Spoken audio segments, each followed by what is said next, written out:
Dennis, we were just talking about how we are not using our human intelligence, our human capital in the manner we are supposed to use. Great. How we are not acting on this intelligence in time. How we are not following the thugs, the terrorists on foot, for God's sake. We used to have an anti-shifter. I'm sure you remember those days. Yes, I do.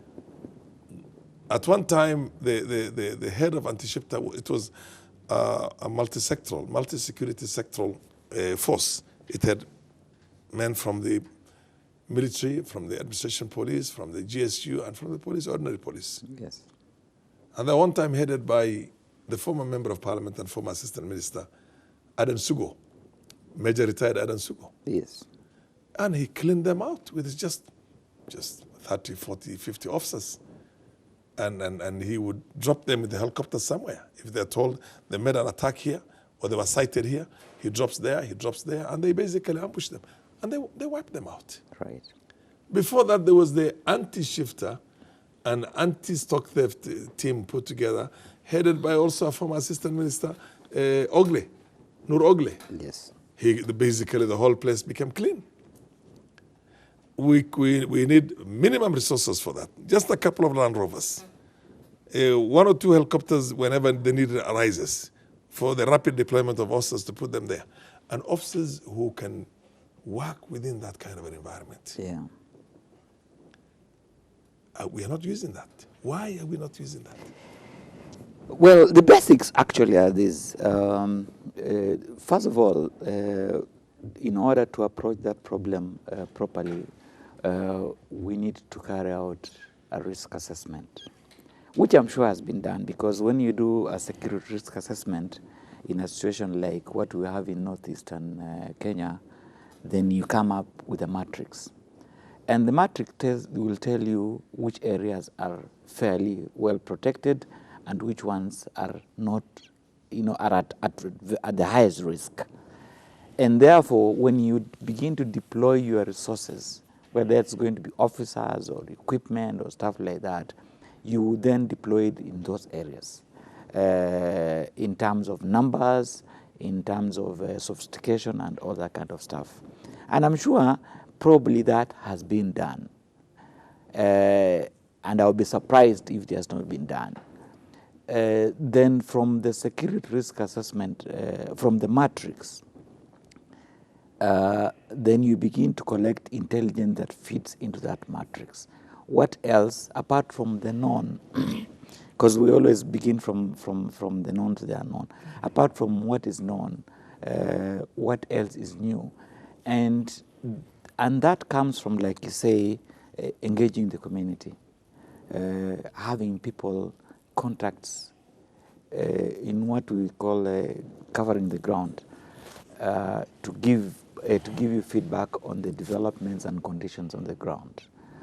Now, unfortunately, I think that's where I see the problem, because over the years, because of the events, especially since 2011, a lot has happened in northeastern province, in northeastern Kenya, because of the attacks on the non-Muslim professionals in northeastern Kenya. Yes.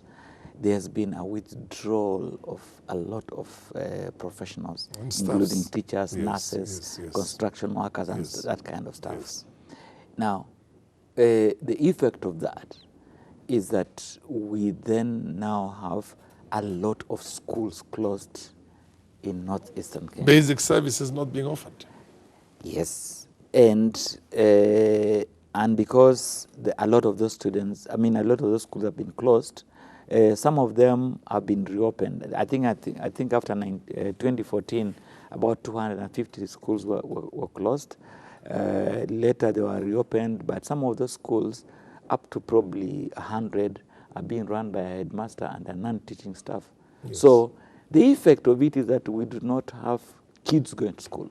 No. Okay, if kids are lost opportunities, that now becomes a fertile ground for recruitment. Absolutely, we are depriving them of the skills and the advantage that comes from schooling. Absolutely. They They have been particularly targeting institutions of higher learning, Yeah. where these young people can easily be brainwashed, Yes. so that when these schools close, these young men can again be recruited into the services. Exactly. Al-shabab.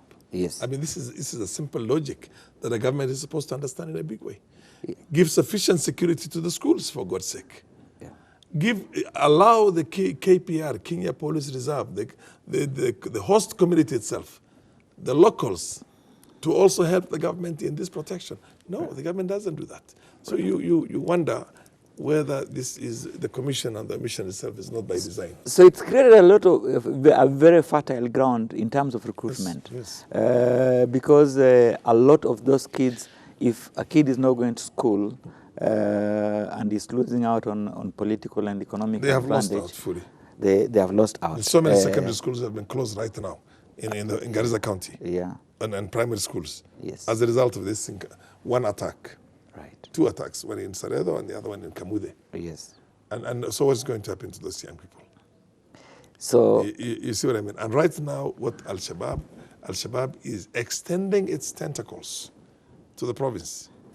They're now collecting taxes from the livestock owners in that place. Mm-hmm. They tell them, you've got 100 camels here, so you have to give us the taxes that we will have to, jizya, or whatever they call it. I don't know.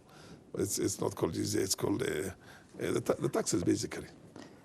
So the government of their own, they have actually taken over control. They have become... Which is what the government should a parallel government, yes. They have become a parallel government. And they're not many. They're not many. They go in numbers of 20, 15, that's what I hear. And it's very easy to completely wipe them out. Yes. Just using the security machinery. Using the Somali, the Turkana, the Masai, the Rendile, the Boran officers to follow them on foot. Create that kind of a squad. Yes. And don't go with the Land Rovers, because they'll put IEDs. Use the helicopters effectively. Yes. Place them in the right place. Let one push them from there. The other one. It's very easy. It's very easy. The government has all that machinery and resources. Yeah. You can even use drones to collect that, what they call intelligence information, to pinpoint and tell you where they are. Yes. So there is. And drones are very cheap these days. Extremely cheap these days. They are very amateur equipment now. Yes, so it's yes. like, You can even, people use them for sports. Yes. And individual people. And weddings and stuff like that. Yes. So for me, I feel the resources have not been put in, sufficient resources. And the number of young men who are totally unoccupied in northeastern Kenya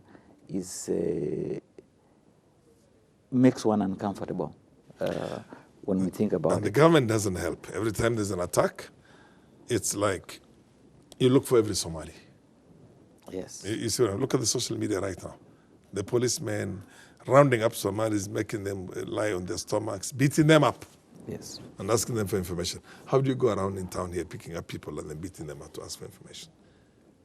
Height of cowardice. Which is the other problem is that